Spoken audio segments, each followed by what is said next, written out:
Y empezamos. Muy bien, preciosas y preciosos. Hoy día en Historia Universal vamos a estudiar la llamada Era Victoriana, ¿no? De arranque deben saber que esto ocurrió en el Reino Unido.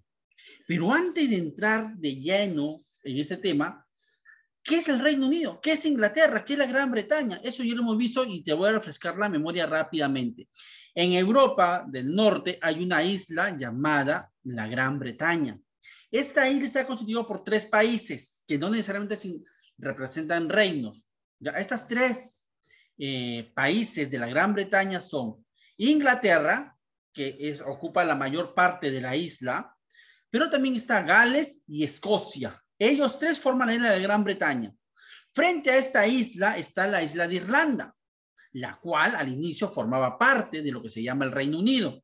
Pero luego la Irlanda del Sur luchó y logró el reconocimiento de su independencia y hoy es el Estado de Irlanda, de mayoría católica.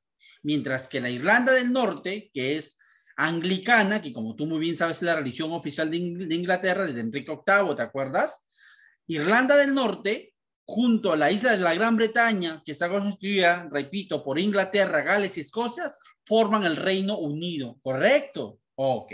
Ahora, te decía, el Reino Unido era gobernada por la dinastía Hannover. Hannover es el nombre de una ciudad alemana. Hay un equipo incluso en la Bundesliga. Los que siguen el fútbol internacional no me dejarán mentir. El Hannover es un equipo de Alemania, la Bundesliga. ¿Y qué quiero decir con esto? Que el Reino Unido era gobernado en el siglo X, desde el siglo XVIII por una dinastía de origen alemán, la dinastía Hannover. Y en el año 1837, con la muerte de Guillermo IV, tío de la pequeña Victoria, se inicia el reinado de Victoria I, ¿sí? Desde 1837 hasta 1901.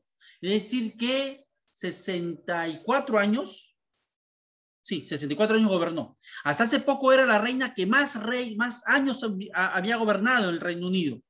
Pero la actual, Isabel II, que no sé por qué no suena feo, pero tiene años y no sigue viviendo, sigue respirando, sigue robando oxígeno. La actual reina Isabel II ya tiene como más de 68 años, creo, en el gobierno. Le quitó el título del rey más longevo de mayor años, la actual Isabel II.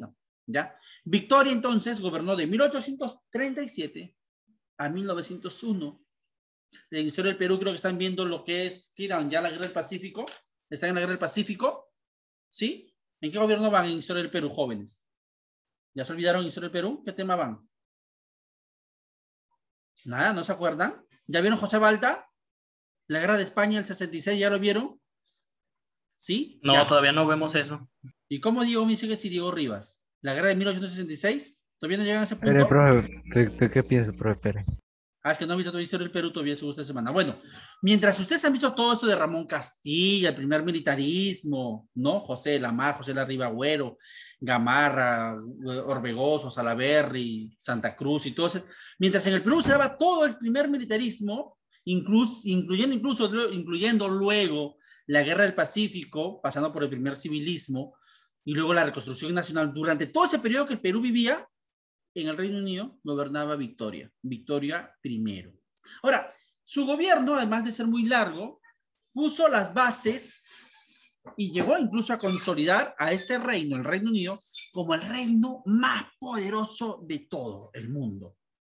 Durante todo el siglo XIX, los años 1800, el país más poderoso fue Inglaterra, o el Reino Unido, si lo quieres.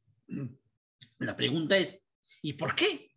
¿Qué méritos hizo Victoria o de sus gobiernos? ¿Qué ocurrió para que el Reino Unido sea la potencia del mundo?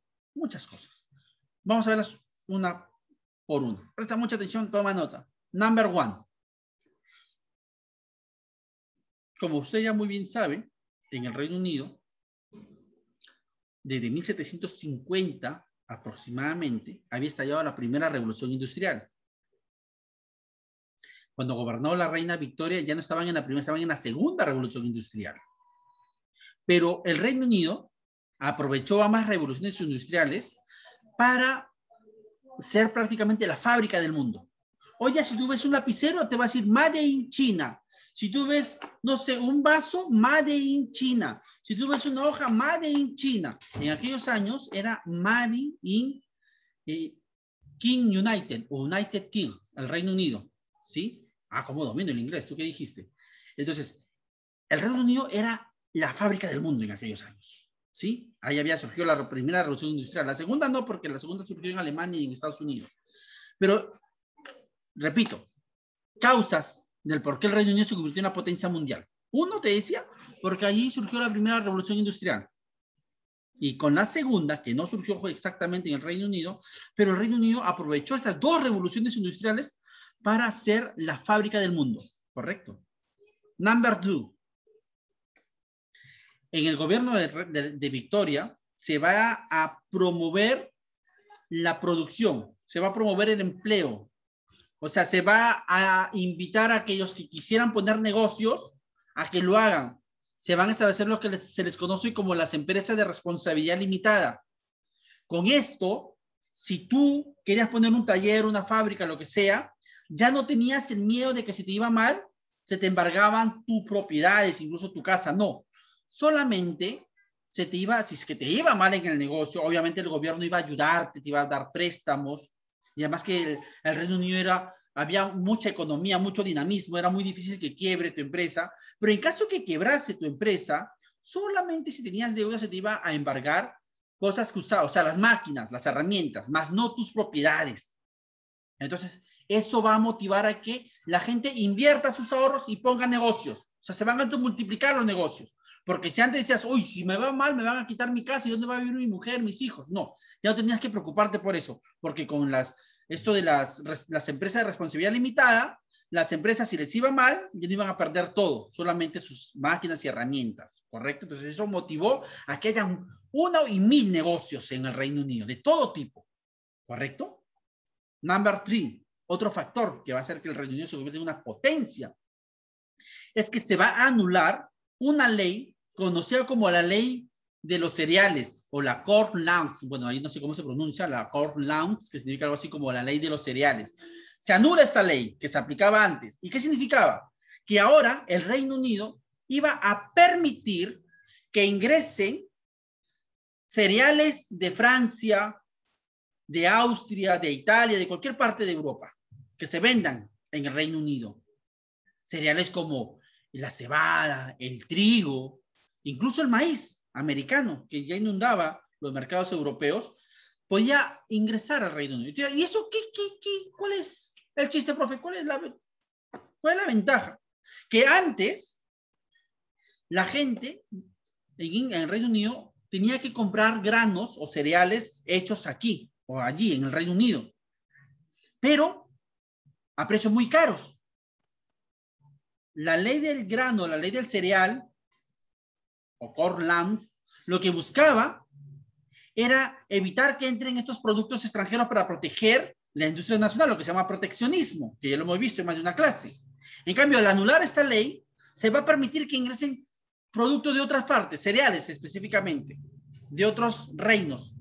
¿Y eso cómo va a afectar a la gente común y corriente que va a tener precios más baratos?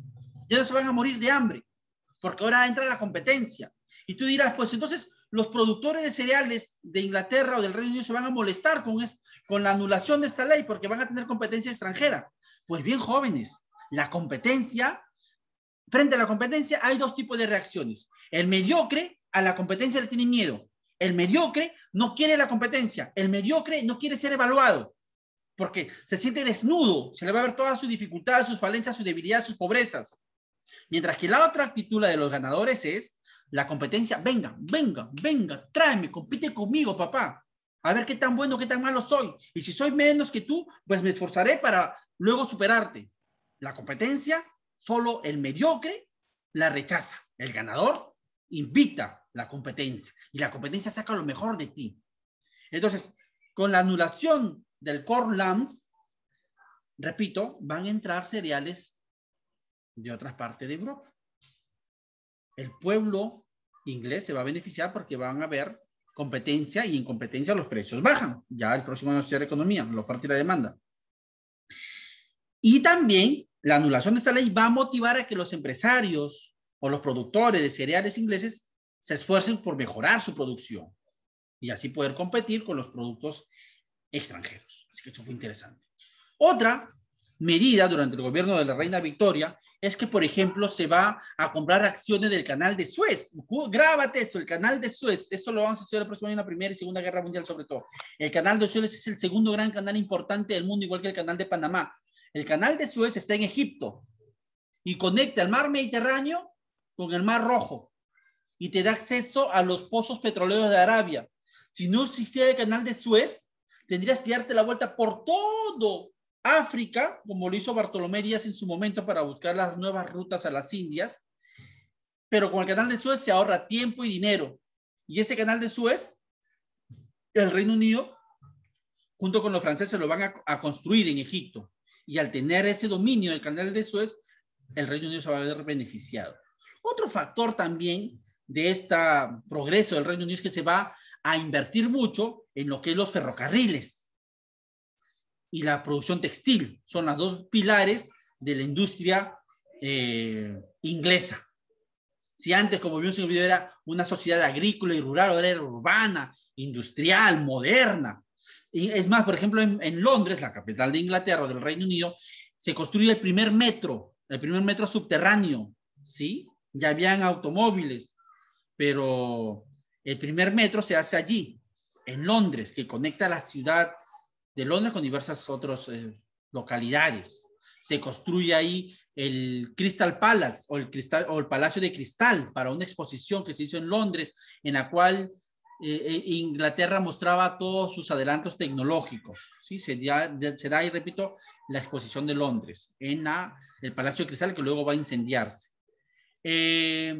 Y bueno, y todo eso, reitero, va a ser del Reino Unido el reino más poderoso, más importante. Otro también va a ser el hecho que va a dominar muchas partes del mundo, va a ser conquistadas la India, Canadá, Australia, ¿no? Y cuando muere la reina Victoria en 1901, va a dejar a su reino el más poderoso, va a ser reemplazada su dinastía por una nueva dinastía alemana llamada Coburgo, pero que luego se va a llamar hasta el día de hoy la dinastía Windsor. A Victoria se le conoce como la reina de Europa, la abuela de Europa, porque tuvo nietos que luego se convirtieron en reyes de Europa. Bien, hasta aquí nomás.